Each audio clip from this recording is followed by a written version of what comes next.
الله والصلاة والسلام على رسول الله. صلى على النبي كده يا حبايب قلبي، صلوا على النبي. اللهم صل وسلم وبارك عليك يا رسول الله. اللهم صل وسلم وبارك عليك يا حبيب الله. اللهم صل وسلم وبارك على سيدنا محمد وعلى آله وصحبه أجمعين. لا إله إلا الله وحده لا شريك له، له الملك وله الحمد وعلى كل شيء قدير. لا حول ولا قوة إلا بالله العلي العظيم. سبحان الله وبحمده عدد خلقه ورضا نفسه زينة عرشه ومداد كلماته. أنا هعمل معاكم النهاردة جايبة كبدة وهعملها كده للأولاد. الأول أنا شطفت الكبدة كده، عصرت عليها ليمونة وحبة خل وشطفتها كده شطفة صغيرة تحت الحنفية. وبعدين عملت معاها حطيت، أنا ما بدأتش من الأول بصراحة، أنا ما كانش في دماغي إن أنا أعمل فيديو يعني عشان إيه. بصراحة يعني الواحد زعلان، ما فيش حد بيشجع بصراحة إن هو يعمل حاجة، يعني محدش بيشجعه كده. فيلا الحمد لله والشكر لربنا سبحانه وتعالى. فحبايب قلبي انا شطفت الكبدة اهي. انا شطفتها بليمونة، عصرت عليها ليمونة، حطيت عليها شوية خل وقمت شطفها كده تحت الحنفية. وبعدين عملت توم، معلقة توم كده فرمتها. وبعدين نص معلقة كمون على نص معلقة فلفل اسمر، نص معلقة كزبرة ونص معلقة بابريكا، ولو عندك جنزبيل حطي. وعملتها اهي على بعضها التتبيلة كلها، والملح على حسب بقى الكبدة اللي انت جايباها تحط الملح بقى. وقلبتهم في بعضهم وهسيبهم يجي نص ساعة كده عما تشرب التتبيلة، تشربها يعني تشرب في التتبيلة. وبعدين هعملها بقى معاكم، لان انا ما كانش في دماغي بصراحة ان انا هعمل فيديو كده، بس انا قلت بقى اما اعمله بالمرة يعني. ف يا حبايب قلبي حطوا لايك كده، واللي ما اشتركش يشترك في القناة ويفعل الجرس عشان يوصل له كل جديد مني، عشان تشجعوني كده وتدوني طاقة ايجابية كده ان انا اعمل لكم اي حاجة انا بعملها. بصراحة يعني عندي احباط، عندي مش عارفة اقول لكم انا عندي ايه بالظبط، بس بجد بجد انا زعلانة.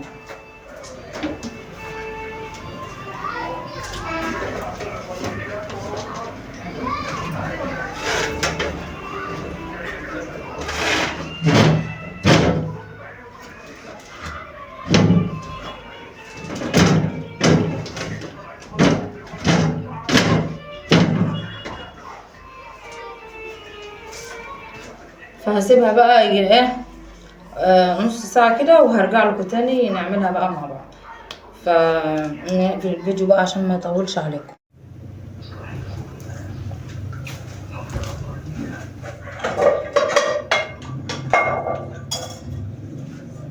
رجعنا لكم يا حبايب قلبي بعد ما قعدنا نص ساعة. ماشي، هناخد معلقة سمنة كده بلدي او زبدة او اي حاجة يعني. خلاص حتة كده،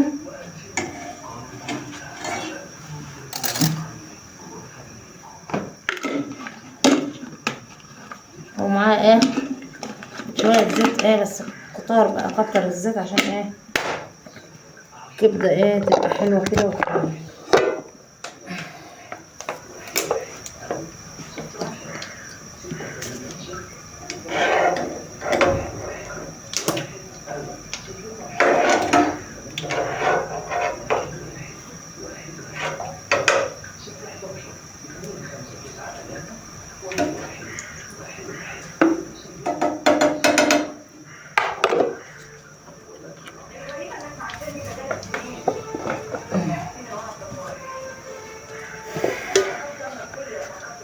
حتة حلوة، حتة جميلة لما قعدت في التتبيلة.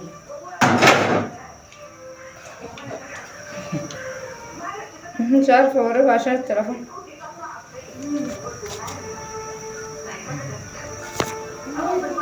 فالزيت يتقدح قوي يعني يسخن قوي عشان لما نحطها تاخد الصدمة كده.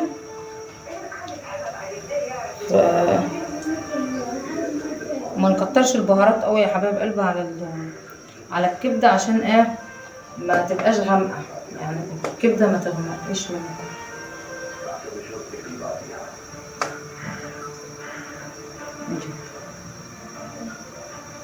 صلوا على النبي كده يا حبايب قلبي، صلوا على النبي. اللي ما اشتركش في القناه يشترك كده لو يعمل لايك.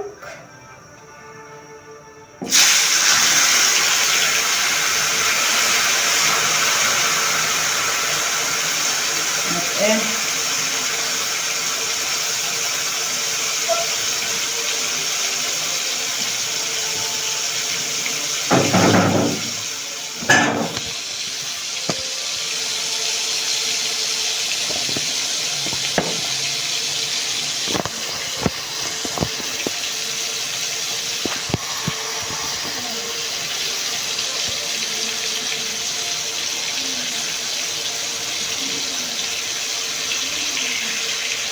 ونخليها دايما على نار عاليه، من ايه ما نهديش النار دلوقتي عشان ايه، عشان ما تنزلش ميه وتنزل ميتها فوائدها كلها في قلب الزيت. نسيب النار عاليه كده لحد ما ايه ما تاخد الصدمه ولون يتغير كده شويه، وبعد كده ايه نهدي النار شويه وبرضه نقلب فيها شويه. بعدين ايه لما نيجي نحط بقى انا مقطع هنا فلفل اهو احمر وفلفل اخضر وفلفل من اللي هو الحامض، الشطه الحاره يعني، مقطعاه كله على ايه على بعض. بس احنا مش هنحط ايه مش هنحطه دلوقتي يعني، هناك لسه بدري اما الكبده تبدا ايه تستوى كده نبدا نحط عليها الخضار ده اللي احنا مقطعينه، بحيث ان الخضار ياخد ايه بلون. التليفون هيفصل شويه.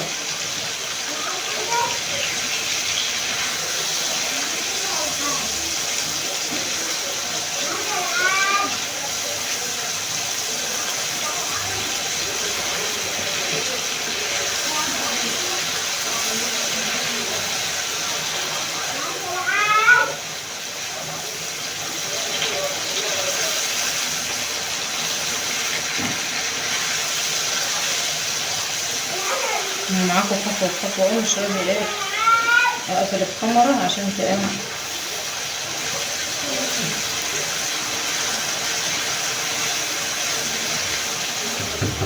مين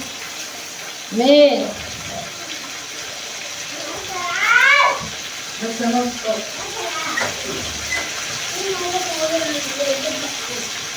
طب مين بابكم انتم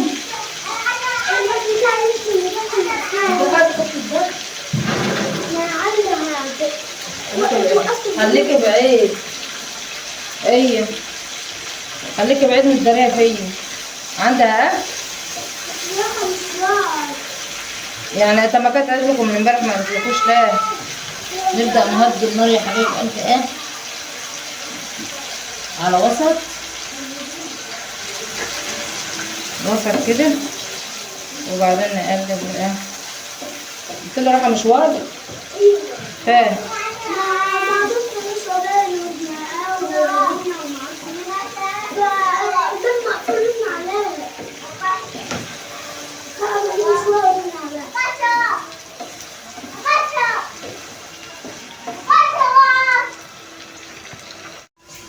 هحط يا حباب قلبي الخضار بقى عليها.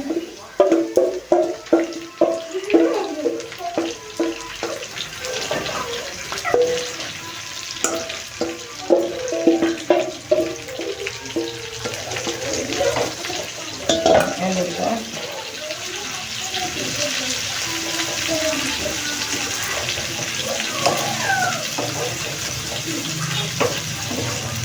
انا بصراحه مكتر يعني ايه الخضار شويه علشان ايه ولادي بيحبوا الحاجات دي كتير، يعني بيحبوا ياكلوها، بيحبوا الخضار والحاجات دي بتبقى كتير يعني في الحاجه، فعادي يعني ومش اجباري يعني او ان حد يحط كتير زي ما هو عايز. بس احنا بنحب الحاجات دي ايه، حاجات الخضار والحاجات دي تبقى كتير مع اللبن.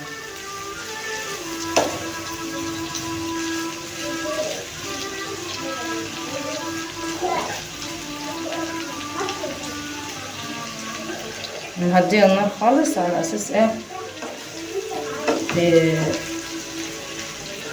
تسوي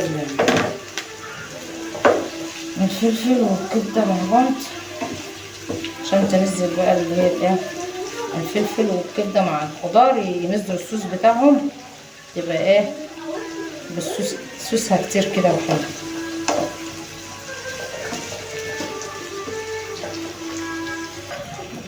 وانت حرة براحتك، عايزة تقطع الفلفل زي ما انا عاملاه كده مكعبات، عايزة تقطعيه ترنشات طويلة رفيعة كده وطويلة زي ما انت عايزة يعني براحتك.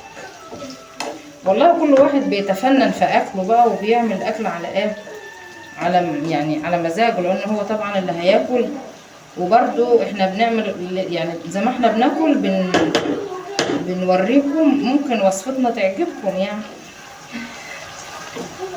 او تحبوا تجربوها كده يعني.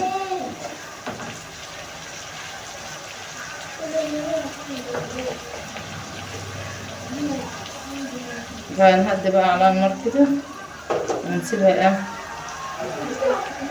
شوية، وبعدين نطفي عليها، يعني حاجة بسيطة. بصوا بقى يا حبايب قلبي اهي،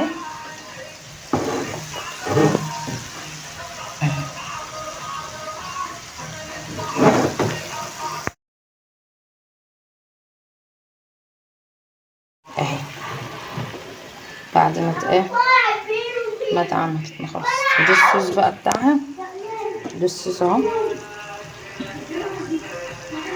بيبقى في منتهى الجمال ويغمسوا بيه برضو كل فوائد الكبده وبهارات الكبده نازله بقى في الصوص دي مع الفلفل، وتاكلوها بقى وبالهنا والعافيه.